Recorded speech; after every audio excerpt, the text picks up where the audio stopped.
ഇത് മാധ്യമ വിപ്ലവത്തിന്റെ യുഗം ആണെന്ന് പറയാറുണ്ട്. അതിന്റെ ചൈതന്യം മലയാള ചെറുകഥയിൽ സന്നിവേശിപ്പിച്ച ആദ്യത്തെ എഴുത്തുകാരി എന്ന നിലയിൽ ആ പ്രമേയത്തെക്കുറിച്ചും അതിന്റെ പ്രചോദനത്തെക്കുറിച്ചും ഒക്കെ കുറച്ചിപ്പം മാഡം പറഞ്ഞു കഴിഞ്ഞു. എന്നാലും അതിന്റെ ഒരു സാമൂഹിക ദർശനം കഥാകൃത്തിനുണ്ടല്ലോ, അതിനെക്കുറിച്ചും ഒന്ന് പറയാമോ എന്ന ഒരു ചോദ്യം. അതിന്റെ രണ്ടാമത്തെ ചോദ്യം എന്ന് പറഞ്ഞാൽ ഇതാണ്, ഞാൻ ഇടയ്ക്ക് ഇടപെടുന്നില്ലാത്തതുകൊണ്ട് ചോദ്യം ചോദിക്കുക. ആദ്യം ഈ ബ്യൂറോക്രാറ്റ് ആയിരുന്നല്ലോ, അതിന്റെ ഭാഗമായിരുന്നല്ലോ. ബ്യൂറോക്രസി കഥകൾ കുറെയൊക്കെ വരാൻ സാധ്യത ഉണ്ടെന്ന് ഞാൻ കരുതുന്നു. അതിലേക്കാണ് അധികം തിരിയാത്തത്. ഇത് രണ്ടുമാണ് എന്റെ ചോദ്യം. ആദ്യം പറഞ്ഞത് സാമൂഹ്യ പശ്ചാത്തലം അല്ലേ? അതിന്റെ ആ പ്രമേയവും അതിന്റെ ആ പ്രമേയത്തെ കുറിച്ചും ആ പ്രമേയ സ്വീകാരത്തിന്റെ ഒരു പ്രത്യേകത, പിന്നെ അതിന്റെ പ്രചോദനവും, പിന്നെ സാമൂഹ്യ ദർശനവും ആ പ്രമേയത്തിന്റെ, അതാണ് ആദ്യം അറിയേണ്ടത്. അത് പ്രമേയങ്ങള് ഞാൻ മനഃപൂർവ്വം തിരഞ്ഞെടുക്കുന്നതല്ല. പിന്നെ നമ്മുടെ ചുറ്റുപാടും ഉണ്ടാകുന്ന അനുഭവങ്ങളെ അങ്ങനെ എൻ്റെ മനസ്സിനെ പ്രേരിപ്പിക്കുന്നതാണ് ഒരു വിഷയം. പിന്നെ മനസ്സിനെ വല്ലാതെ വേദനിപ്പിക്കുമ്പോൾ അതങ്ങനെ കുറേ നാൾ കൊണ്ട് നടക്കും. മനസ്സിൽ കിടന്നത് ഒരു തരത്തിലും എൻ്റെ മനസ്സിന് താങ്ങാൻ പറ്റില്ല എന്ന് വരുന്ന അവസ്ഥയിലാണ് ഞാനത് കടലാസിലേക്ക് പകർത്തുന്നത്.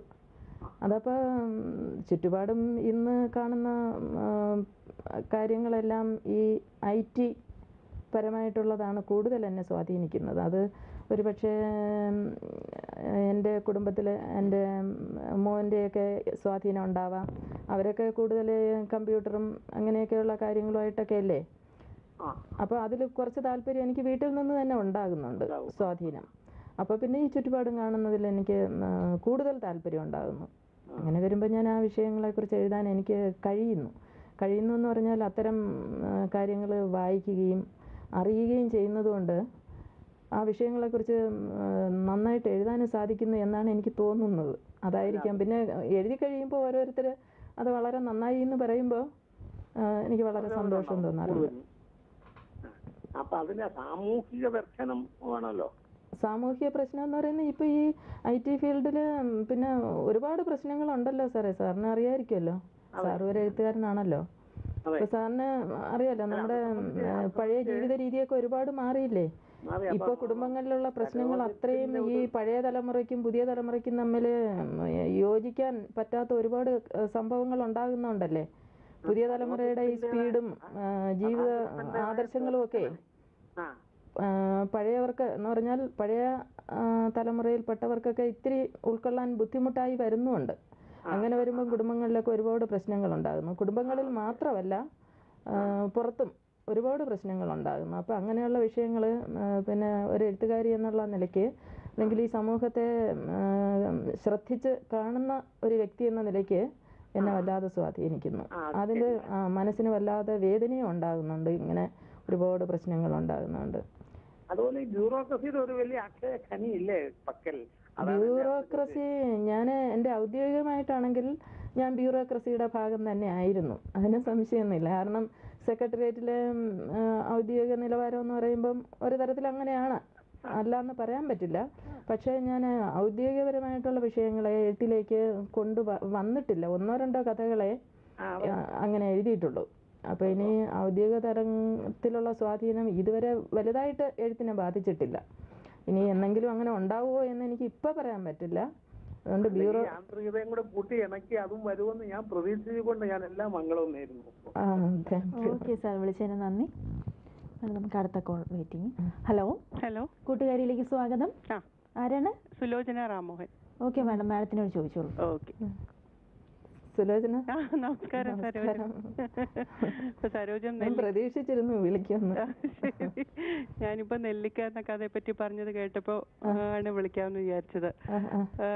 ഈ പറഞ്ഞ പോലെ ഇത്രയും കൊച്ചൊരു കഥയിലെ വ്യക്തിപരമായ വലിയൊരു ദുഃഖം സരോജം എങ്ങനെ സന്നിവേശിപ്പിച്ചു. ഞാനും ഒരു എഴുത്തുകാരി എന്നുള്ള നിലയിൽ ഞാൻ എപ്പോഴും അത്ഭുതപ്പെടുന്നത് സരോജത്തിന്റെ ക്രാഫ്റ്റ് അതാണ്. വലിയ കാര്യങ്ങൾ കൊച്ചായിട്ട് ഒരു കഥയുടെ രൂപത്തിൽ അവതരിപ്പിക്കാനുള്ള സാമർഥ്യം, അത് സത്യത്തിൽ എങ്ങനെയാണ് അത് പെർഫെക്റ്റ് ചെയ്യുന്നത്? എങ്ങനെയാണെന്ന് ചോദിച്ചാൽ എനിക്ക് അങ്ങനെയാ അറിയാവൂ എഴുതാൻ. സെക്രട്ടേറിയറ്റിൽ എൻ്റെ ഫ്രണ്ട്സൊക്കെ വായിച്ചിട്ട് പറയാൻ, എൻ്റെ ആദ്യത്തെ പുസ്തകം ഇറങ്ങിയപ്പോഴേ അവിടെ ഒരു എഴുത്തുകാരനുണ്ട്, രാധാകൃഷ്ണൻ ചെറുവല്ലി എന്നും പറഞ്ഞിട്ട്. ആദ്യം ഈ നെല്ലിക്ക എന്നുള്ള കഥ പ്രസിദ്ധീകരിച്ചത് അദ്ദേഹമാണ്, സെക്രട്ടേറിയറ്റ് സർവീസ് ജേണലിൽ. അപ്പം അദ്ദേഹം എന്നോട് വന്നിട്ട് പറയുമായിരുന്നു, ഇത് ചിമിഴിലടച്ച കഥകളാണെന്ന് പറയുമായിരുന്നു. അതൊരു വലിയ കഴിവാണ് കഥ എഴുതുന്നവരെ സംബന്ധിച്ചിടത്തോളം. അത് കഴിഞ്ഞ് രണ്ടാം സമാഹാരത്തിലാണെങ്കിൽ മെയ്ഡ് ഇൻ സ്പേസ് എന്നുള്ള കഥ, അതും ഈ പറഞ്ഞ പോലെ വലിയൊരു ആശയം, എത്ര മിനുക്കിയാണ് ചെറിയ രൂപത്തിൽ കൊണ്ടുവന്നതെന്നുള്ളതാണ്. അതെനിക്ക് ഈ സമൂഹം എപ്പോഴും രണ്ട് തട്ടിലാണല്ലോ. കാശുള്ളവർക്ക് കാശ് കൊണ്ട് എന്ത് ചെയ്യണം എന്നറിഞ്ഞൂടാത്ത ഒരവസ്ഥ അല്ലേ. ഇല്ലാത്തവർക്കാണെങ്കിൽ എങ്ങനെ കാശുണ്ടാക്കാൻ സാധിക്കും, എങ്ങനെ ജീവിതം മെച്ചപ്പെടുത്താൻ കഴിയും എന്നുള്ള ആ ഒരു പിന്നെ മാനസിക അസ്വാസ്ഥ്യം. ഇതിന്റെ രണ്ടിന്റെ ഇടയ്ക്ക് പിന്നെ നമ്മൾ ജീവിക്കുമ്പോൾ ഇങ്ങനെയുള്ള വിഷയങ്ങൾ ഒരു എഴുത്തുകാരി എന്നുള്ള നിലയ്ക്ക് നമ്മളെ ശരിക്കും സ്വാധീനിക്കും. ആ കഥ ഞാൻ എഴുതിയത് ഇടയ്ക്ക് വർഷങ്ങൾക്ക് മുമ്പ് ഒരു പത്രവാർത്ത വന്നില്ലേ, ഈ ശൂന്യാകാശത്തിലേക്കുള്ള യാത്രയെക്കുറിച്ച്. അപ്പൊ അത് താമസിയാതെ തന്നെ ഇങ്ങനെ വിനോദയാത്ര പോകാനുള്ള പാകത്തിൽ നമ്മുടെ ശാസ്ത്രം വളരും എന്നൊക്കെ ഒരു ഏതോ ഒരു പത്രത്തിൽ ഞാൻ ഇങ്ങനെ വായിച്ചായിരുന്നു. അപ്പൊ ഈ ശാസ്ത്രത്തെ കുറിച്ചൊക്കെ കൂടുതൽ അറിവ് അങ്ങനെയൊക്കെ റിസർച്ച് ചെയ്യോ? റിസർച്ച് ചെയ്യുന്നതല്ല, എനിക്ക് സ്വാഭാവികമായിട്ട് ശാസ്ത്രത്തെക്കുറിച്ച് താല്പര്യമുണ്ട്. അതുകൊണ്ട് ഞാൻ ഒരുപാട് ആർട്ടിക്കിൾസ് വായിക്കും.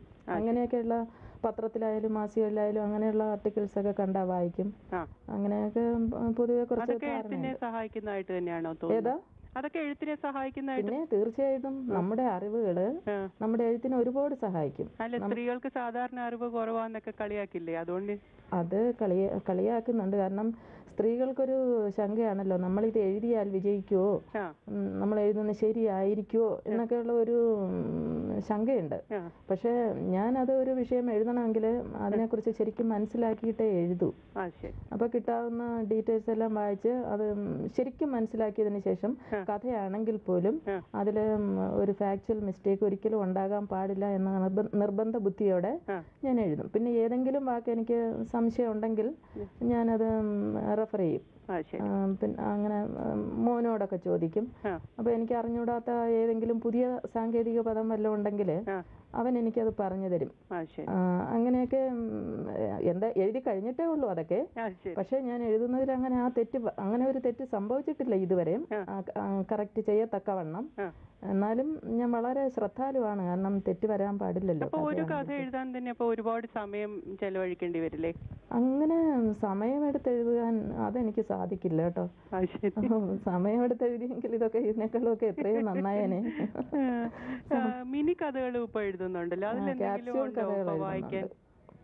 ക്യാപ്സ്യൂൾ കഥ എന്ന് പറയുമ്പോൾ നമുക്കൊരു ഇപ്പോൾ കഥ എന്ന് പറയുമ്പോൾ ഒരു നോവൽ എഴുതേണ്ട വിഷയവും ഒരു കഥയാക്കാം, 2-3 സെന്റൻസിൽ ഒതുക്കാം. ഇപ്പൊ ഏതെങ്കിലും ഉണ്ടെങ്കിൽ ഒന്ന് വായിക്കാമോ? മിനി കഥയോ? കവിത ഒരെണ്ണം കേട്ടു, അപ്പൊ ഒരു കഥ ഇനിയും. കഥ പുസ്തകത്തിലുള്ളത് വല്ലതും വായിച്ചാൽ മതി. മിനി കഥ അല്ല ക്യാപ്സ്യൂൾ കഥ ഒന്നും ഞാൻ കൊണ്ടുവന്നില്ല. ഓർമ്മയിൽ നിന്ന് പറഞ്ഞാൽ ചിലപ്പോൾ തെറ്റുമെന്ന് അറിഞ്ഞൂടാ. എന്നാലും ഞാൻ ഒരെണ്ണം പറയാം. കഥയുടെ പേര് യക്ഷി. ഞാൻ യക്ഷി, അഹല്യയുടെ പിന്മുറക്കാരി. എന്നെ ശിലയാക്കിയത് ശ്രീരാമനായിരുന്നില്ല, കുഞ്ഞിരാമനായിരുന്നു. അഹല്യയ്ക്ക് ശിലാമോക്ഷം കൊടുത്തത് ശ്രീരാമനായിരുന്നു. എനിക്ക് ശിലാമോക്ഷം നൽകാൻ ഒരാൾ എത്താതിരിക്കില്ല എന്നെങ്കിലും. ഇങ്ങനത്തെ ഇനിയും എഴുതാൻ ഇതുപോലത്തെ ഒത്തിരി എഴുതിയിട്ടുണ്ട്. ഇപ്പൊ ഒന്നും അധികം ഓർമ്മയില്ല, അടുത്തില്ല. ഞാൻ അല്ലാതെ വായിച്ചു തരായിരുന്നു നല്ലത്. ഏതായാലും കുറിക്കൊള്ളുന്ന കഥയാണ്. അതെ അതെ. എല്ലാ ആശംസകളും പുതിയ പുസ്തകത്തിന്. വളരെ നന്ദി. Thank you. നമുക്ക് അടുത്ത കോളുണ്ട്. ഹലോ ഹലോ ഹലോ കൂട്ടുകാരിയിലേക്ക് സ്വാഗതം. ഹലോ ഹലോ കോൾ കട്ടായിപ്പോയെന്ന് തോന്നുന്നു. അപ്പോൾ എന്തായാലും നമുക്ക് നെല്ലിക്കയിൽ നിന്ന് മാഡത്തിൻ്റെ അടുത്ത കഥാസമാഹാരത്തിലേക്ക്, ആദ്യത്തെ കഥാസമാഹാരമായ മഴയെ സ്നേഹിക്കുന്ന പെൺകുട്ടി, ഇതാണ് മാഡത്തിൻ്റെ ആദ്യത്തെ കഥാസമാഹാരം. ഇതിൽ ജോർജ് ഓണക്കൂർ സാറാണ് അവതാരിക എഴുതിയിരിക്കുന്നത് അല്ലേ? അപ്പോൾ ഈ ശരിക്കും നമ്മൾ പലപ്പോഴും സ്നേഹം അല്ലെങ്കിൽ സ്നേഹം നമ്മളെ സ്നേഹിക്കാൻ വേണ്ടിയിട്ട് ആരെങ്കിലും ഒരാളെങ്കിലും ഉണ്ടാവുക എന്ന് പറയുമ്പോൾ അതൊരു ഭാഗ്യം തന്നെയാണ്. അപ്പോൾ ഈ ഒരു കഥാസമാഹാരത്തിന് പ്രചോദനമായത് എന്തെങ്കിലും ഇതുപോലെ ഈ നെല്ലിക്ക എന്ന് പറഞ്ഞ പോലെ അങ്ങനെ എന്തെങ്കിലും കാരണമുണ്ടോ ഇത് എഴുതാനായിട്ട്? നെല്ലിക്ക എന്ന് എഴുതിയത് അത് തികച്ചും വ്യക്തിപരമായൊരു കാരണമാണ്. അത് പറയണോ? ഇതിൻ്റെ എഴുത്തിന് കാരണമായിട്ടുള്ള ഈ ഒരു കഥാസമാഹാരത്തിൻ്റെ ഈ കഥാസമാഹാരം മിക്കവാറും എൻ്റെ ഗ്രാമത്തിൽ നിന്നും ഒക്കെ കിട്ടിയിട്ടുള്ള അറിവും ആ സംഭവങ്ങളും ഒക്കെ തന്നെയാണ്. അല്ലാതെ ഗ്രാമത്തിലെ ആളുകളെക്കുറിച്ചും ഒക്കെ തന്നെയാണ് മിക്കവാറും എല്ലാം എഴുതിയിട്ടുള്ളത്. തികച്ചും ഗ്രാമീണമായ പശ്ചാത്തലവും അതിൻ്റേതായ നിഷ്കളങ്കതയും നൈർമല്യവും എല്ലാം ഉൾക്കൊള്ളുന്ന തനി നാടൻ കഥകളെന്ന് പറയത്തക്കവണ്ണമുള്ളതാണ് ആദ്യത്തെ സമാഹാരത്തിലുള്ളത്. അത് ഞാൻ ഒറ്റ എഴുത്തെഴുതി കഴിഞ്ഞിട്ട് പിന്നെ അതൊന്ന് വായിക്കുകയോ തിരുത്തുകയോ ഒന്നും ചെയ്യാതെ അങ്ങനെ പച്ചയായിട്ട് പ്രസിദ്ധീകരിച്ചതാണ് ആ പുസ്തകം. ശരി. പിന്നീട് വായിച്ച് നോക്കിയപ്പോൾ പിന്നെ അത് തിരുത്തണമായിരുന്നു അങ്ങനെ എന്തെങ്കിലും തോന്നി? പിന്നീട് വായിച്ചപ്പോൾ അത് പലതും എനിക്കിതിനേക്കാൾ ഒരുപാട് നന്നായിട്ട് എഴുതാൻ പറ്റുമായിരുന്നു. പല ഭാഗങ്ങളും അത് അങ്ങനെ അല്ല വേണ്ടിയിരുന്നത് എന്ന് വളരെ വിഷമം തോന്നും. ഇതിനെക്കുറിച്ച് നിരൂപണങ്ങൾ എന്തെങ്കിലും ഉണ്ടായിട്ടുണ്ടോ? ഈ നിരൂപണങ്ങൾ ഉണ്ടായിട്ടുണ്ട്. അപ്പോൾ നിരൂപണങ്ങൾ പ്രോത്സാഹനം കൂടിയാണല്ലേ? അതെ അതെ. ആകാശവാണി നിരൂപണം ചെയ്തു 2 പുസ്തകങ്ങൾ. പിന്നെ ഒരുപാട് മാസികകളിലും ഒക്കെ നിരൂപണം വന്നു. ചില പത്രങ്ങളിലൊക്കെ അഭിപ്രായം വന്നിട്ടുണ്ട്.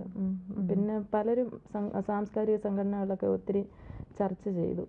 പുരോഗമന കലാസാഹിത്യ സംഘം ചർച്ച ചെയ്തു പുസ്തകം. പിന്നെ വായന എന്ന് പറഞ്ഞിട്ട് ഗോർക്കി ഫാമിലൊരു അവർ ചർച്ച ചെയ്തു. അങ്ങനെ സംസ്കൃതി നേരത്തെ പറഞ്ഞില്ല, അവർ ചർച്ച ചെയ്തു. പിന്നെ വേറെ ആരാണ്ടൊക്കെ ചർച്ച ചെയ്തു. എനിക്ക് അത്ര ശരിക്കും എന്തായാലും ഈ മാഡത്തിൻ്റെ പുസ്തകങ്ങൾ അതായത് ശരിക്കും ചെറുപ്പക്കാരിൽ വായനാശീലം ഉണ്ടോ ഇല്ലയോ എന്നുള്ളത് നമ്മുടെ സമൂഹത്തിൽ നിലനിൽക്കുന്ന ഒരു ചോദ്യമാണ്. ശരിക്കും മറ്റ് ഇലക്ട്രോണിക് മീഡിയകളുടെ അതിപ്രസരം അല്ലെങ്കിൽ മറ്റ് ഇലക്ട്രോണിക് മീഡിയകളുടെ കടന്നുവരവ് വായനയെ എത്രത്തോളം പ്രോത്സാഹിപ്പിക്കുന്നു അല്ലെങ്കിൽ നിരുത്സാഹപ്പെടുത്തുന്നുണ്ടോ എന്ന ഒരു ചോദ്യം ഇപ്പോഴും നിലനിൽക്കുന്നുണ്ട്. അപ്പോൾ എന്താണ് മാഡത്തിൻ്റെ അഭിപ്രായം അതിനെക്കുറിച്ച്? അതിനെക്കുറിച്ച് എൻ്റെ അഭിപ്രായം, നമുക്ക് ഇലക്ട്രോണിക് മീഡിയ നല്ലതാണ്, കാലത്തിന് ആവശ്യമാണ്, അതുകൊണ്ട് ഒരുപാട് നേട്ടങ്ങളുണ്ട്. പക്ഷേ ഇപ്പോൾ നമ്മൾ കമ്പ്യൂട്ടറിലൂടെ ഒരു ഇത് വായിക്കുന്നതും എന്നെ സംബന്ധിച്ചിടത്തോളം ഞാൻ ചെറുപ്പകാലത്തെ ശീലിച്ച ഈ കടലാസുകൾ ഇത് നോക്കി വായിക്കുന്നതും തമ്മിൽ ഒരുപാട് വ്യത്യാസമുണ്ട്. എന്ന് വെച്ചിട്ട് ഞാൻ രണ്ടും ചെയ്യുന്നുണ്ട്. ഇത് ഇലക്ട്രോണിക് മീഡിയയിൽ അതും വായിക്കുന്നുണ്ട്. പക്ഷേ ഇതിൻ്റെ സുഖം ഒന്ന് ഒരു പ്രത്യേകതയാണ്. എന്തോ ഒരു മനസ്സിനോട് ഇഴുകിച്ചേർന്ന ഒരു കാര്യമായതുകൊണ്ട്. പിന്നെ യുവതലമുറയെ സംബന്ധിച്ചിടത്തോളം അവർ ഇപ്പോൾ എല്ലാം ഒന്നും ഇലക്ട്രോണിക് മീഡിയയിൽ വായിക്കാൻ പറ്റില്ലല്ലോ. പിന്നെ നല്ലതാണെന്ന് കണ്ടാൽ അവർ പുസ്തകങ്ങളും വായിക്കും. പിന്നെ ഇപ്പോൾ ഒരുപാട് പുസ്തകങ്ങളൊക്കെ ഇറങ്ങുന്നത് കൊണ്ട് അവർക്ക് സെലക്ട് ചെയ്യാനൊക്കെ ബുദ്ധിമുട്ടായിരിക്കും. പിന്നെ എല്ലാം ഒന്നും വെളിച്ചത്ത് വരികയുമില്ല. നല്ലതാണെങ്കിൽ പോലും പലതും വെളിച്ചത്ത് വരുന്നില്ല. അപ്പോൾ ശ്രദ്ധയിൽപ്പെട്ടാൽ പിന്നെ പുതിയ തലമുറക്കാരും നല്ലതാണെന്ന് തോന്നിയാൽ വായിക്കും. അതിന് സംശയമൊന്നുമില്ല. നമുക്ക് അടുത്ത കോൾ വെയിറ്റിംഗ് ആണ്. ഹലോ, കൂട്ടുകാരിയിലേക്ക് സ്വാഗതം. ആരാണ്? ദേവൻ പകൽക്കുറി. ഓക്കെ, മാഡത്തിനോട് ചോദിച്ചു. നമസ്കാരം. ദേവൻ പകൽക്കുറി. മനസ്സിലായി. എനിക്ക് ചോദിക്കാനുള്ളത്, ഇപ്പോ സരോജം പറഞ്ഞു കഥയും എഴുതും കവിതയും എഴുതും. അതെ, കഥയും കവിതയും ഞാൻ കേട്ടിട്ടുണ്ട്, വായിച്ചിട്ടുമുണ്ട്. മഴയെ സ്നേഹിച്ച പെൺകുട്ടിയും വലക്കണ്ണികൾ കാണാത്ത ഇതൊക്കെ നല്ല പുസ്തകങ്ങൾ തന്നെയാണ്. സരോജം നല്ല കഥാകാരിയുമാണ്. കവിതകളും ഞാൻ കേട്ടിട്ടുണ്ട്. അപ്പോൾ ഒരു വിഷയം കിട്ടിയാൽ ആദ്യം കഥ എഴുതാൻ തോന്നുമോ കവിത എഴുതാൻ തോന്നുമോ? അത് അങ്ങനെയല്ല. ചില വിഷയങ്ങൾ ആദ്യമേ എനിക്ക് കഥയായിട്ടാണ് എൻ്റെ മനസ്സിൽ തെളിഞ്ഞു വരുന്നത്. അതങ്ങനെ കഥയായിട്ട് തന്നെ മനസ്സിൽ കിടക്കും. വളരെ നാളധികം മനസ്സിൽ കിടന്നതിന് ശേഷമേ ഞാൻ കടലാസിലോട്ട് പകർത്താറുള്ളൂ. പക്ഷെ ചില വിഷയങ്ങൾ വരുമ്പോൾ ആദ്യമായിട്ട് കവിതയുടെ വരികളാണ് വരുന്നത്. അങ്ങനെയുള്ളത് മാത്രമേ ഞാൻ കവിതയാക്കുന്നുള്ളൂ. പിന്നെ മറ്റൊരു കാര്യമുള്ളത്, സരോജത്തിന്റെ കഥയെല്ലാം വിഷാദ ദന്തുരങ്ങളാണ്. കവിതയാണെങ്കിൽ മറിച്ചാണ്, എല്ലാം സന്തോഷത്തിൻ്റെതാണ്. അപ്പൊ അത് എങ്ങനെയാണ് വരുന്നത്? എന്തുകൊണ്ടാണ്? കവിത ദുഃഖത്തിൻ്റെതായ ഒരു കവിതയും സരോജം ചൊല്ലി ഞാൻ കേട്ടിട്ടില്ല. മറിച്ച് കഥകളൊക്കെ ഇങ്ങനെയാണ് കണ്ടിട്ടുള്ളത്. അതെന്തുകൊണ്ടാണെന്നാണ് ഞാൻ ചോദിച്ചത്. അത് ദുഃഖത്തിൻ്റെതായ ലാഞ്ചന കഥകളിൽ കൂടുതൽ വരുന്നു. കാരണം എനിക്ക് കൂടുതൽ ശക്തമായിട്ട് കവിതയിൽ ഒതുക്കാനാകാത്ത വണ്ണം ശക്തമായി തോന്നുന്ന പ്രമേയങ്ങൾ മിക്കവാറും ദുഃഖപരിവസാനികളും അല്ലെങ്കിൽ അങ്ങനെയൊക്കെയുള്ളത് തന്നെയാണ്. അറിയാമല്ലോ, എൻ്റെ പശ്ചാത്തലവും അറിയാമല്ലോ. അപ്പൊ അങ്ങനെ ഒരു ആൾക്ക് കൂടുതൽ ദുഃഖപരമായിട്ടുള്ള കാര്യങ്ങൾ കാണുമ്പോൾ മനസ്സിനെ കൂടുതൽ സ്വാധീനിക്കും. അതൊക്കെ നമുക്ക് കവിതയിൽ കൊണ്ടുവരാൻ ബുദ്ധിമുട്ടാണ്. കവിതയിൽ കുറച്ചല്ലേ നമുക്ക് പറയാൻ പറ്റൂ. ഏതാനും വാക്കുകളിൽ ഒതുക്കാൻ പറ്റാത്തതൊക്കെയാണ് കഥയായി വരുന്നതെന്ന് എനിക്ക് തോന്നുന്നു. എന്തായാലും ഇപ്പൊ ഈ പറഞ്ഞ ആ പോയിന്റ്, കവിതകളെല്ലാം സന്തോഷത്തിന്റെയും കഥകളെല്ലാം ദുഃഖത്തിന്റെയും ആണെന്നുള്ളതിനോട് എനിക്ക് അത്രത്തോളം അങ്ങോട്ട് യോജിക്കാൻ പറ്റുന്നില്ല. കാരണം സന്തോഷമുള്ള കഥകളും ഉണ്ടല്ലോ കുറെ, കവിതകളിലും ഉണ്ട് ദുഃഖം ഉള്ള കവിതകള്. കൂടുതൽ കവിതയും ഞാൻ കേട്ടിട്ടുള്ളത് മറിച്ചാണ്, അതുകൊണ്ടാണ് ഞാൻ അങ്ങനെ ചോദിച്ചത്. ലാസ്റ്റിൽ എഴുതിയ നമ്മള് ലാസ്റ്റിലെ കവി ഇറങ്ങി അത് ഇത്ര സന്തോഷമുള്ള കവിത അല്ലല്ലോ. മറ്റേ ഉന്മാദഭൂമി എന്നുള്ള അതിൽ അത്ര സന്തോഷമൊന്നും ഇല്ലല്ലോ. ഒരെണ്ണം അങ്ങനെ പറയാം എന്നുള്ളതേ ഉള്ളൂ. ഞാൻ കേട്ടിട്ടുള്ള മിക്ക കവിതകളും, നമ്മള് കവിയരങ്ങിനൊക്കെ പോകുമ്പോഴൊക്കെ ചൊല്ലിയിട്ടുള്ള മിക്ക കവിതകളും മറിച്ചാണ് എനിക്ക് അനുഭവപ്പെട്ടിട്ടുള്ളത്. എന്തായാലും അങ്ങനെ തോന്നിയെങ്കിൽ എനിക്കതിൽ വളരെ സന്തോഷമുണ്ട്. കാരണം കഥകളിൽ ദുഃഖം കൂടുതലുണ്ടെങ്കിലും കവിതകളിൽ അത് വന്നിട്ടില്ലല്ലോ എന്നൊരു സന്തോഷം.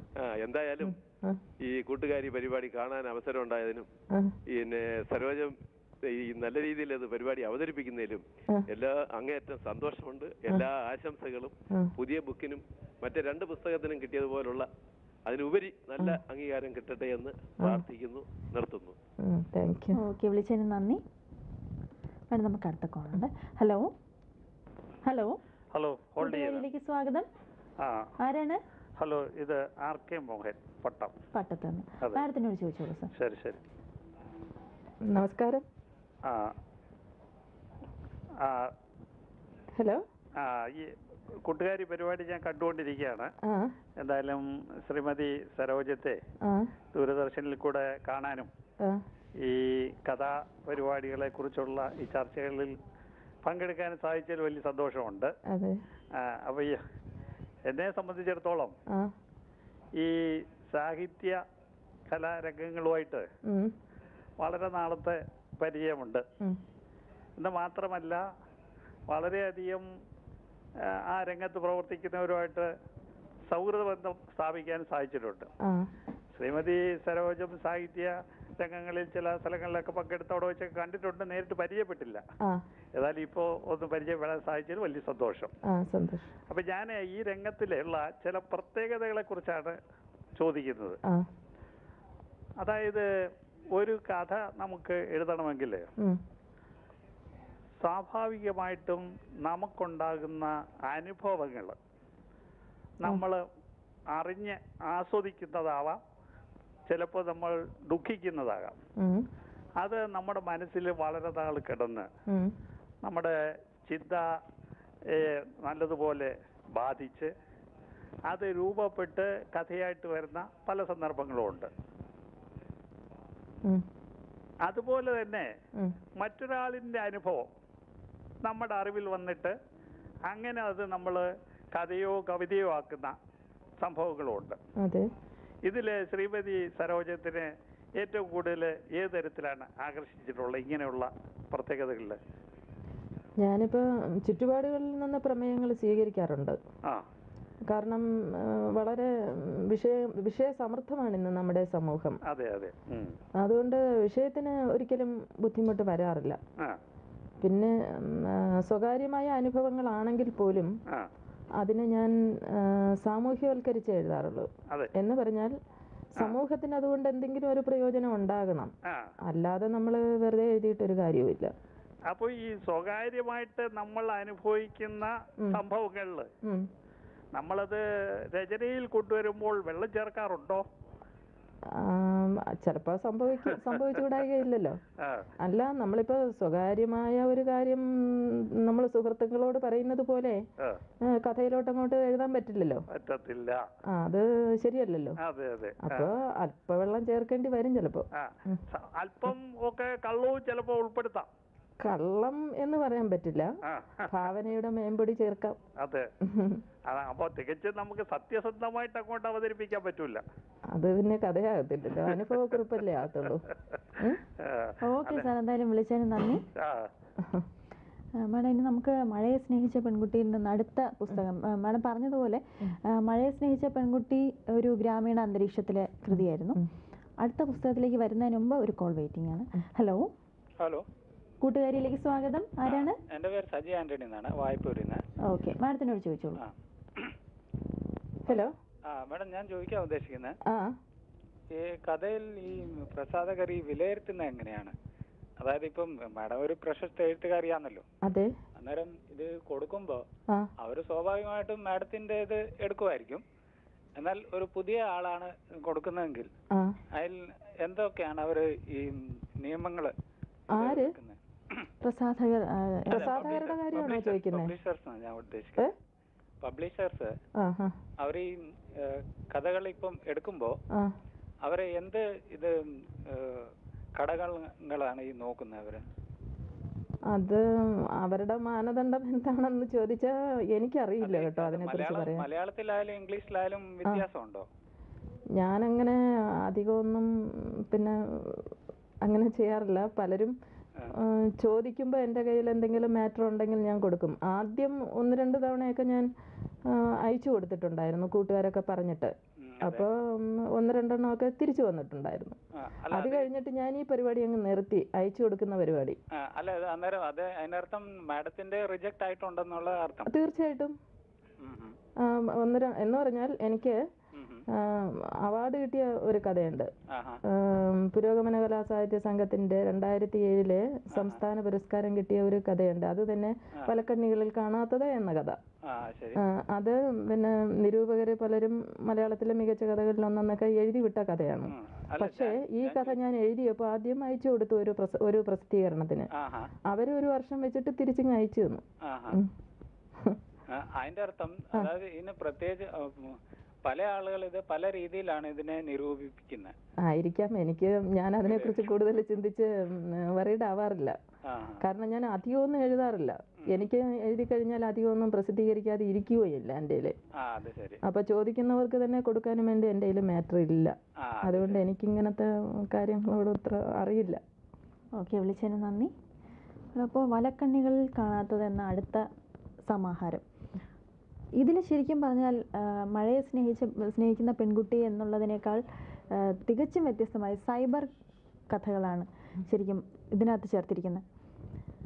അപ്പോൾ ഇത്തരമൊരു രചനയ്ക്ക് മാഡം പറഞ്ഞതുപോലെ തന്നെ നഗരത്തിലേക്ക് മാറിയതുകൊണ്ട്, മറ്റ് മഴയെ സ്നേഹിച്ച പെൺകുട്ടി ഗ്രാമാന്തരീക്ഷത്തിൽ എഴുതിയതുപോലെ ഇത് നഗരത്തിലേക്ക് താമസം മാറിയതിൽ നിന്ന് പ്രചോദനം ഉൾക്കൊണ്ട് എഴുതിയിരിക്കുന്ന കഥകളാണ്. ഇതിൽ മനുഷ്യനൊരു വ്യത്യസ്തതയ്ക്ക് വേണ്ടിയിട്ട് സ്പേസിൽ പോയി കല്യാണം കഴിച്ചാലോ എന്ന് വരെ ആലോചിക്കുന്ന മുഹൂർത്തങ്ങൾ ഇതിനകത്തുണ്ട്.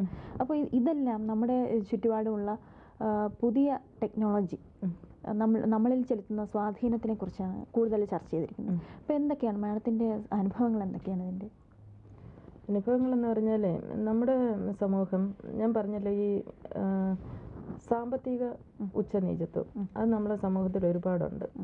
ഇപ്പൊ പഴയതുപോലെ ആരും ദാരിദ്ര്യം അത്രത്തോളം അനുഭവിക്കുന്നില്ല എങ്കിൽ പോലും ആ ഉച്ചനീചത്വം എന്ന് പറയുന്നത് ഇന്ന് സമൂഹത്തിൽ ശരിക്കും അനുഭവിക്കുന്നുണ്ട് ആളുകൾ. അപ്പോൾ അങ്ങനെയുള്ള ഈ കോടീശ്വരന്മാരൊക്കെ ഏത് രീതിയിലാണ് കാശ് ചെലവാക്കാനെന്ന് അറിയാതെ വിഷമിക്കുന്ന ഒരുപാട് ആളുകളുണ്ട്. അപ്പോൾ അതേസമയം നിത്യവൃത്തിക്ക് അല്ലെങ്കിൽ കുഞ്ഞിന് മരുന്ന് വാങ്ങാൻ പോലും കാശില്ലാതെ, അല്ലെങ്കിൽ ഒരു കല്യാണം കഴിക്കാൻ ഒരു താലിമാല വാങ്ങാൻ പോലും നിവർത്തിയില്ലാതെ കഷ്ടപ്പെടുന്ന ബുദ്ധിമുട്ടുന്ന പെൺകുട്ടികളും നമ്മുടെ ചുറ്റുമുണ്ട്. അപ്പം വലിയ ആർഭാടത്തോടെ കല്യാണം നടത്തുന്നവരുടെയും ആ ഒരു താലിമാല പോലും വാങ്ങാൻ പറ്റാത്ത പെൺകുട്ടികളുടെയും ഇപ്പം നമുക്കറിയില്ലേ, നമ്മുടെ വീട്ടിലൊക്കെ പലരും അല്ലേ എൻ്റെ മകളുടെ കല്യാണമാണ്, എന്തെങ്കിലും സഹായിക്കണം എന്നൊക്കെ പറഞ്ഞ് വരുന്ന അമ്മമാരെയൊക്കെ ഒത്തിരി ഞാൻ കണ്ടിട്ടുണ്ട്, എൻ്റെ വീട്ടിലൊക്കെ വന്നിട്ടുമുണ്ട്. അപ്പോൾ അങ്ങനെയൊക്കെ വരുന്ന അത് മനസ്സിലിങ്ങനെ മായാതെ കിടക്കുകയാണ്. അപ്പോൾ അതിൽ നിന്ന് ഈ പറഞ്ഞല്ലോ, ഒരു പത്രവാർത്ത കണ്ടപ്പോഴാണ്, സ്പേസിൽ യാത്ര പോകുന്നതിൻ്റെ അത് കണ്ടപ്പോഴാണ് എനിക്ക് അങ്ങനെ ബഹിരാകാശ നിലയത്തിൽ വെച്ച് കല്യാണം നടത്തിയാലെന്ന് കോടീശ്വരന്മാർ അവരുടെ മക്കൾ ചിന്തിക്കുന്നതായിട്ടൊക്കെയുള്ള ആ ഒരു ഭാവന അങ്ങനെ വന്നത്. അത് ഞാൻ അനുഭവത്തിൽ നിന്നല്ലാതെ തികച്ചും ഭാവനയിൽ നിന്ന് എഴുതിയ ഒരു കഥയാണ് മെയ്ഡ് ഇൻ സ്പേസ്. പക്ഷെ ആ കഥ എനിക്ക് ഒരുപാട് അഭിനന്ദനം നേടിത്തരുകയും ചെയ്തു. ആകപ്പാട് വെറും ഭാവനയിൽ നിന്ന് എഴുതിയിട്ടുള്ള ഒരേ ഒരു കഥ അതാണ്. ബാക്കിയെല്ലാം സ്വന്തം അനുഭവങ്ങളും മറ്റുള്ളവരുടെ അനുഭവങ്ങളും ചുറ്റുപാടും കണ്ട കാഴ്ചകളും അങ്ങനെയൊക്കെ അതിനെയൊക്കെ അല്പസ്വല്പ ഭാവനയുടെ അകമ്പടിയോടുകൂടെ എഴുതിയിട്ടുള്ളതാണ്. അപ്പോൾ അതിൽ നിന്ന് മാഡത്തിന് ഇഷ്ടപ്പെട്ട കുറച്ച് ഭാഗങ്ങൾ നമ്മുടെ പ്രേക്ഷകർക്കായിട്ടൊന്ന് വായിച്ചാൽ. ഏത് കഥയെന്ന്? ഏതെങ്കിലും വലക്കണിയിൽ കാണാത്തതെന്ന കഥയിൽ നിന്ന് തന്നെ. ഒരുപാട് പ്രോത്സാഹനങ്ങളും അവാർഡും ഒക്കെ നേടിത്തന്ന ഒരു കഥയായിരുന്നു അത്. അപ്പോൾ ഈ സമാഹാരത്തിൻ്റെ ടൈറ്റിലും അത് തന്നെയാണ്. അപ്പോൾ ആ ഒരു കഥയിൽ നിന്ന് കുറച്ച് ഭാഗങ്ങൾ.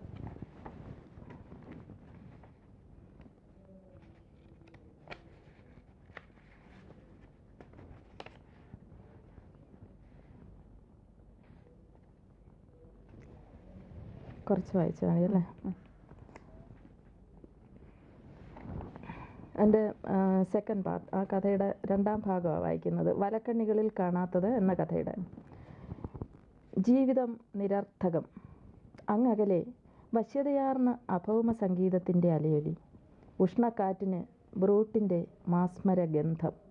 ഓടിയോടി ഞാൻ എത്തിയത് എവിടെയാണ്? കയ്യിൽ കാലപാശവുമായി നിൽക്കുന്ന കിങ്കരന്മാർക്ക് മുന്നിൽ. ഒരു ചെറുപ്പക്കാരനെ പോത്തിൻ്റെ പുറത്തെഴുന്നള്ളിച്ചുകൊണ്ട് യമദൂതൻ വരവായി. ആ യുവകോമളൻ വാട്ടേഴ്സിൻ്റെ വരികൾ ഉരുവിട്ടുകൊണ്ടേയിരുന്നു. ജീവിതം ഒരു പേടി സ്വപ്നം. അതെ, അതവൻ തന്നെ. നീണ്ടുവിടർന്ന കണ്ണുകളിൽ വലക്കണ്ണികളിൽ നിന്ന് ആർജിച്ച ആവേശമോ സാഹസികതയുടെ ലഹരിയോ? ഇവനെ യമപുരിയിൽ പ്രവേശിപ്പിക്കാനുള്ള സമയമായിട്ടില്ല. ഭൂമിയിലെ ജീവിതചക്രം പൂർത്തിയാക്കാൻ അനുവദിക്കണം, ഞാൻ യമദൂതനോട് അഭ്യർത്ഥിച്ചു. ഇവൻ IT വിപ്ലവത്തിൻ്റെ രക്തസാക്ഷി. നിങ്ങൾക്ക് ഇവൻ്റെ പേരിൽ സ്മാരകം പണിയാം, ആണ്ടുതോറും അനുസ്മരണം നടത്താം, യമദൂതൻ പരിഹസിച്ചു. എന്ത്? വസുന്ധരയിൽ IT വിപ്ലവമോ? നാം ഇത് പണ്ടേ പരീക്ഷിച്ചറിഞ്ഞതല്ലേ? യമദേവൻ ആശ്ചര്യപ്പെട്ടു. ഭൂമിയിലിപ്പോൾ യാന്ത്രിക യുഗമാണ് പ്രഭു. ബിസിനസ്സും പ്രണയവും എല്ലാം കമ്പ്യൂട്ടർ ശൃംഖലയിലൂടെ. എന്തിനും ഏതിനും കമ്പ്യൂട്ടർ. ഊട്ടാനും ഉറക്കാനും യന്ത്രങ്ങൾ. IT ജ്വരത്തിൻ്റെ വൈറസുകൾ യുവമസ്തിഷ്കങ്ങളിൽ പടർന്നു കയറുകയാണ്. സൈബർ കുറ്റകൃത്യങ്ങൾ സർവത്ര. വിഷാദരോഗികളുടെ സ്വന്തം നാട്ടിൽ സ്വയം ഹത്യകൾ നിരവധി. പ്രിയ വസുന്ധരയിലെ മാറ്റങ്ങൾക്കനുസരിച്ച് യമപുരിയും മാറേണ്ടിയിരിക്കുന്നു പ്രഭു. ഇവൻ ആരാ? കണ്ടിട്ടൊരു ഹൈടെക് ലുക്ക്.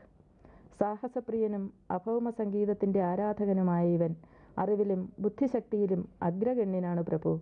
ഇവൻ്റെ കമ്പ്യൂട്ടർ ബ്രെയിൻ ഡേറ്റാ പ്രോസസ്സിങ്ങിന് ഉപകരിക്കുമെന്ന് കണ്ടതുകൊണ്ട് പ്രലോഭിപ്പിച്ച് ഇവിടെ എത്തിച്ചതാണ്, യമദൂതൻ അറിയിച്ചു. ആ സ്ത്രീ എന്തിനാ നമ്മുടെ പടിവാതിൽക്കൽ നിൽക്കുന്നത്? ഇവനെ തിരികെ കൊണ്ടുപോകാൻ വന്നതാണ് പ്രഭു. അത് കേട്ട് യമദേവൻ ഉറക്കെ ചിരിച്ചു. പരിഹാസത്തിൻ്റെ പൊട്ടിച്ചിരി. ഈ നിമിഷം മുതൽ ഇവൻ നമ്മുടെ നിയന്ത്രണത്തിലാണ്. ഡേറ്റാ റൂമിൽ കെട്ടിയിട്ടേക്കുക. യമദേവൻ്റെ കൽപ്പന കേട്ട് യുവജീവൻ ഞെട്ടിവിറച്ചു. അവൻ നിസ്സഹായനായി എന്നെ നോക്കി. എൻ്റെ മകനെ വിട്ടുതരൂ, അവനെ കെട്ടിയിടരുതേ, ഞാൻ യമദേവൻ്റെ കാൽക്കൽ വീണ് അപേക്ഷിച്ചു. ഈ ഭ്രാന്തിയെ കൈകാലുകൾ ബന്ധിച്ച് കത്തുന്ന അഗ്നിയിലെറിയൂ, യമദേവൻ കൽപ്പിച്ചു. ഞാൻ ഭ്രാന്തിയല്ല, ഞാൻ ഉച്ചത്തിൽ വിളിച്ചു പറഞ്ഞു. അത് കേട്ട് യമലോകം മുഴുവനും പൊട്ടിച്ചിരിച്ചു. 1000 കരങ്ങൾ എനിക്ക് നേരെ നീണ്ടു. അലറിക്കരഞ്ഞുകൊണ്ട് ഞാൻ തിരിഞ്ഞോടി. ഓടി തളർന്ന് വീണ്ടും ഇവിടെ, മരുന്നിൻ്റെ മണമുള്ള നിഴലുകൾക്ക് നടുവിൽ. തികച്ചും ഒരു ഹൈടെക് കഥ തന്നെയാണ് അല്ലേ? അവിടെ നമുക്കൊരു കോൾ വെയിറ്റിംഗ് ആണ്. ഹലോ. കൂട്ടുകാരിയിലേക്ക് സ്വാഗതം. ആരാണ്? എൻ്റെ പേര് ജയേഷ് പത്തനാപുരം എന്നാണ്. ഓക്കെ, മാഡത്തിനോട് ചോദിച്ചോളൂ. Hello madam. നമസ്കാരം. ഞാൻ ഒരു ചലച്ചിത്ര പ്രവർത്തകനാണ്, ക്യാമറാമാനാണ്. ചലച്ചിത്ര കൂടാതെ എഴുതുകയും ചെയ്യുന്നുണ്ട്. അപ്പം മനോരമയുടെ സ്ത്രീയില് വിചാരിതമായിട്ടൊരു കഥ എന്റെ പ്രസിദ്ധീകരിക്കാനിടയായി. വിൽക്കാനുണ്ട് ബാല്യങ്ങൾ എന്ന് പറഞ്ഞ് കുട്ടികളുടെ ഒരു വിഷയമായിരുന്നു വന്നതേ. അപ്പം അത് അവര് തന്നെ പ്രസിദ്ധീകരിക്കുന്നത്. അതിനെ ഞാനൊരു ടെലിഫിലിം ചെയ്തായിരുന്നു. അപ്പൊ അങ്ങനെയാണ് അവർ ആ ഒരു സബ്ജക്ട് കുട്ടികളുടെ നാടകമായിട്ട് സ്കൂളിലേക്ക് അവതരിപ്പിച്ചപ്പോൾ അത് തന്നെ മേടിച്ച് അവർ പ്രസിദ്ധീകരിക്കുകയായിരുന്നു. അപ്പൊ അന്ന് മുതൽ എന്റെ ഭാര്യയ്ക്ക് ഒരു താല്പര്യം, ഈ നോവലുകളും കഥകളൊക്കെ എഴുതണം, പ്രസിദ്ധീകരിക്കണം എന്നൊക്കെ പറഞ്ഞിങ്ങനെ കുറെ എഴുതി വെച്ചിട്ടുമുണ്ട്. അപ്പം തൊട്ട് മുമ്പ് തന്നെ ഒരാൾ ചോദിച്ചതുപോലെ ഈ എനിക്ക് 2 ചോദ്യങ്ങളാണ് ചോദിക്കുന്നത്. ഒന്ന്, ഈ വനിതാ എഴുത്തുകാരുടെ കടന്നുവരവ് വളരെ കുറവാണെന്ന് തോന്നിയിട്ടുണ്ട്. അവർക്ക് വേണ്ട ഒരു മാർഗനിർദ്ദേശം നൽകുന്ന സ്ഥാപനങ്ങളോ അല്ലെങ്കിൽ മുതിർന്ന എഴുത്തുകാരുടെ ആ രീതിയിലുള്ള ലേഖനങ്ങളൊന്നും അതിനെ സപ്പോർട്ട് ചെയ്യുന്ന രീതിയിൽ അവർക്കൊരു മാർഗനിർദ്ദേശം ലഭിക്കത്തക്ക രീതിയിലൊന്നും കണ്ടിട്ട് ഇല്ല. അത് ഇപ്പോൾ ഒരുപാട് പ്രസിദ്ധീകരണങ്ങളൊക്കെ ഉണ്ട്. സ്ത്രീകൾക്ക് ഒരുപാട് പ്രാതിനിധ്യം കൊടുക്കുന്ന പ്രസിദ്ധീകരണങ്ങളും ഉണ്ട്. അത് നമ്മുടെ ഞാൻ എൻ്റെ കഥകൾ പലതും ഈ ദേശാഭിമാനിയിലെ ചൊവ്വാഴ്ച ദിവസം ദേശാഭിമാനി പത്രത്തിലെ സ്ത്രീ എന്നൊരു പ്രസിദ്ധീകരണം ഉണ്ടല്ലോ, അതിലെൻ്റെ കഥകളും കവിതകളും ഒക്കെ പലതും വന്നിട്ടുണ്ട്. പിന്നെ അതുപോലെ ഞാൻ കേരളകൗമുദി പത്രത്തിൽ വാരാന്ത്യത്തിൽ എഴുതിയിട്ടുണ്ട്. പിന്നെ മാസികകളിലൊക്കെ ഒത്തിരി ഞാൻ എഴുതിയിട്ടുണ്ട്. എൻ്റെ കഥകളൊക്കെ കഥയായാലും കവിതയായാലും അയച്ചു കൊടുക്കുന്നതൊന്നും തിരിച്ച് വരാതെ അവരൊക്കെ ഇടുന്നുണ്ട്. അപ്പോൾ എനിക്ക് തോന്നുന്നു കാലിക പ്രസക്തിയുള്ള വിഷയങ്ങളെക്കുറിച്ച് ഒക്കെ എഴുതിയാൽ പിന്നെ നല്ല ശൈലിയും ആളുകൾക്ക് വായിക്കാൻ തോന്നുന്ന ഭാഷയും ഒക്കെ ഉണ്ടെങ്കിൽ തീർച്ചയായിട്ടും പ്രസിദ്ധീകരിക്കുമെന്നാണ് എനിക്ക് തോന്നുന്നത്. അതിന് വേറെ മാനദണ്ഡങ്ങളൊന്നും ഉള്ളതായിട്ട് എനിക്ക് അറിയില്ല കേട്ടോ. അതുപോലെ ഈ പിന്നെ ഇലക്ട്രോണിക് മീഡിയയുടെ ഒരു കടന്നുവരവ് വായനയെ ഒരുപാട് നിരുത്സാഹപ്പെടുത്തിയിട്ടുള്ളതായിട്ട് തോന്നിയിട്ടുണ്ട്. ഇപ്പം വീട്ടിലാണെങ്കിൽ പോലും കുട്ടികളെല്ലാം ടിവിയുടെ മുമ്പിലാണ്. നമ്മൾ ഒരുപാട് ബുക്കുകളും പുസ്തകം വായിക്കാനായിട്ട് ശേഖരിച്ചു കൊണ്ട് കൊടുത്താൽ തന്നെ അവർക്ക് വായിക്കാനുള്ള സമയമില്ലാതെ ടിവിയിൽ കാർട്ടൂണും മറ്റ് കാര്യങ്ങളും കണ്ടാണ് ഇവരിയ്ക്കുന്നത്. അത് പിന്നെ എഴുത്ത് പിന്നെ കുട്ടികളെ ആകർഷിക്കത്തക്ക രീതിയിലേക്ക് വന്നു കഴിഞ്ഞാൽ അങ്ങനെയുള്ള ചിലതൊക്കെ ഇറങ്ങുന്നതൊക്കെ കുട്ടികളും വായിക്കുന്നുണ്ടല്ലോ. അപ്പോൾ അവരെ ഇലക്ട്രോണിക് മീഡിയയിൽ നിന്ന് പിന്നെ വായനയിലേക്ക് ആകർഷിക്കത്തക്ക വിധത്തിലുള്ള രചനകൾ ഉണ്ടാവേണ്ടിയിരിക്കുന്നു. അതില്ലാഞ്ഞിട്ടായിരിക്കാം. പിന്നെ പൊതുവേ ഇപ്പോൾ പുതിയതിനോടാണല്ലോ എല്ലാവർക്കും താല്പര്യം തോന്നുക.